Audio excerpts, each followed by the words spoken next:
Bonjour et bienvenue. Installez-vous confortablement, prenez une respiration lente et laissez-moi vous parler d'un sujet dont on parle trop peu, alors qu'il concerne presque tout le monde, souvent sans le savoir, nos reins.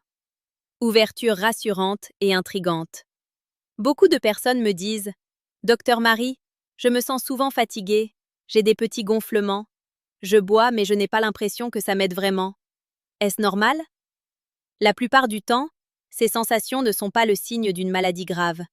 Elles sont plutôt des messages discrets du corps, des signaux faibles. Et très souvent, les reins sont impliqués. Les reins travaillent en silence. Ils ne se plaignent presque jamais. Ils filtrent, ils équilibrent, ils régulent, jour et nuit, sans pause. Et c'est justement parce qu'ils sont silencieux qu'on les oublie. Ce que j'aimerais vous montrer aujourd'hui, c'est qu'il est possible de prendre soin de ses reins de manière simple, douce, progressive. Sans peur, sans pression. Et parfois, simplement en faisant de petits choix alimentaires intelligents. Mise en confiance émotionnelle. Si vous avez l'impression de ne pas toujours écouter votre corps, c'est normal. Si vous avez parfois mangé vite, bu trop peu ou ignoré votre fatigue, c'est humain. Le corps n'est pas fragile. Il est incroyablement adaptable. Il fait toujours de son mieux avec ce qu'on lui donne. Et même quand il est un peu débordé, il cherche encore et encore à retrouver l'équilibre. Il n'y a aucune culpabilité à avoir. Il n'y a rien à réparer dans l'urgence. Il y a simplement quelque chose à comprendre, puis à accompagner. Positionnement, Docteur Marie. Ma vision de la santé n'est pas celle d'un combat. La santé, ce n'est pas lutter contre son corps. C'est apprendre à coopérer avec lui. La médecine moderne est précieuse, indispensable, irremplaçable. Et en même temps, elle gagne énormément à être complétée par une approche préventive, quotidienne, respectueuse des rythmes naturels. Ce que nous mangeons, ce que nous buvons, la manière dont nous vivons, tout cela construit un terrain. Et ce terrain influence directement la façon dont nos reins travaillent. Aujourd'hui, je voudrais vous parler de 7 racines. 7 racines simples, accessibles, utilisées depuis longtemps dans différentes cultures, et qui peuvent soutenir les reins de manière naturelle, progressive, sans brutalité. Il ne s'agit pas de remèdes miracles, il s'agit d'alliés. Développement progressif et pédagogique. Comprendre doucement le rôle des reins. Imaginez vos reins comme 2 grands jardins filtrants. Ils reçoivent en permanence le flux de ce qui circule dans votre corps, et ils décident calmement de ce qui doit être gardé et de ce qui doit partir. Ils régulent l'eau, les minéraux, l'acidité. Ils participent à la tension artérielle. Ils influencent l'énergie, la clarté mentale, la vitalité globale. Quand les reins sont soutenus, le corps entier respire mieux. Certaines racines ont cette capacité particulière de nourrir en profondeur, de soutenir les fonctions d'élimination tout en apportant de la stabilité. Je vais vous les présenter une à une, tranquillement. Racine numéro 1, le gingembre. Le gingembre est une racine chaleureuse, vivante, stimulante mais pas agressive. Il soutient la circulation, aide le corps à mieux gérer l'eau et favorise une élimination plus fluide. Chez certaines personnes, il aide aussi à réduire cette sensation de lourdeur ou de stagnation. Un peu de gingembre frais râpé dans une infusion ou ajouté à un plat suffit largement. Pas besoin d'en faire trop. Les reins aiment la régularité, pas l'excès. Racine numéro 2, le curcuma. Le curcuma est une racine profondément protectrice. Il soutient les mécanismes naturels de défense du corps et accompagne les reins dans leur travail de filtration. Il agit un peu comme un gardien silencieux, qui aide à maintenir un terrain plus calme, plus stable. Associé à une pincée de poivre et à une matière grasse, il devient plus facilement assimilable. Là encore, la douceur prime sur la quantité. Racine numéro 3, le pissenlit, racine. La racine de pissenlit est particulièrement intéressante pour les reins.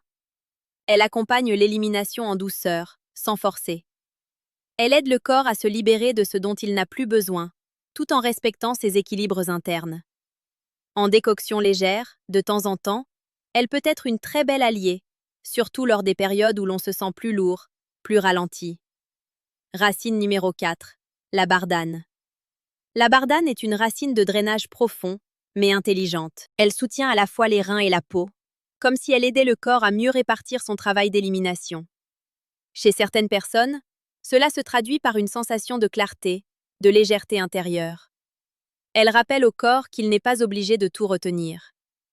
Racine numéro 5, le radis noir. Le radis noir est plus tonique, plus marqué. Il stimule les fonctions d'élimination et peut soutenir indirectement le travail des reins en aidant d'autres organes à mieux faire leur part. Il est particulièrement intéressant à petite dose, intégré dans l'alimentation, et toujours en restant à l'écoute de ses sensations. Racine numéro 6, le ginseng doux. Certaines formes de ginseng, utilisées avec parcimonie, peuvent soutenir l'énergie globale, y compris l'énergie rénale, surtout en cas de fatigue profonde. Ici, l'objectif n'est pas de forcer le corps à produire plus, mais de l'aider à mieux utiliser ce qu'il a déjà. C'est une nuance essentielle. Racine numéro 7, la réglisse, avec discernement.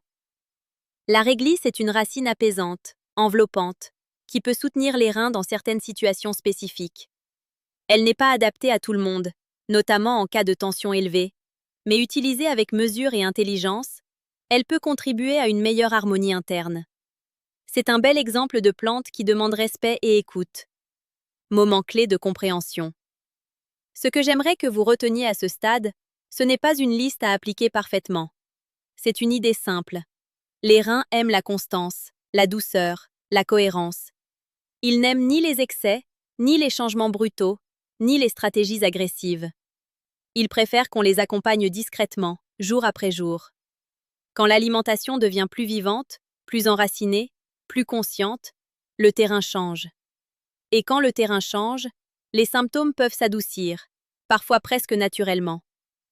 Piste de prévention et d'amélioration. Vous n'avez pas besoin de tout faire en même temps. Vous pouvez commencer par une seule chose.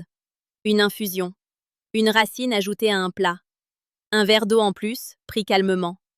Observez. Ressentez. Ajustez. La prévention, ce n'est pas une discipline rigide. C'est un dialogue continu avec son corps. Et si ce type d'approche vous parle, si vous aimez cette manière douce et éclairée de prendre soin de votre santé, je vous invite, si le cœur vous en dit, à vous abonner à la chaîne. C'est une façon simple de rester connecté à des contenus qui respectent votre rythme et votre intelligence corporelle. Conclusion apaisante et motivante. Pour terminer, j'aimerais vous rappeler ceci. Votre corps n'est pas votre ennemi. Vos reins ne demandent pas la perfection. Ils demandent de l'attention, de la régularité et un peu de bienveillance. Chaque petit geste compte. Chaque choix doux est déjà une victoire. Merci d'avoir pris ce temps pour vous, pour votre santé, pour votre équilibre intérieur. Prenez soin de vous, calmement, profondément. Et je vous dis à très bientôt.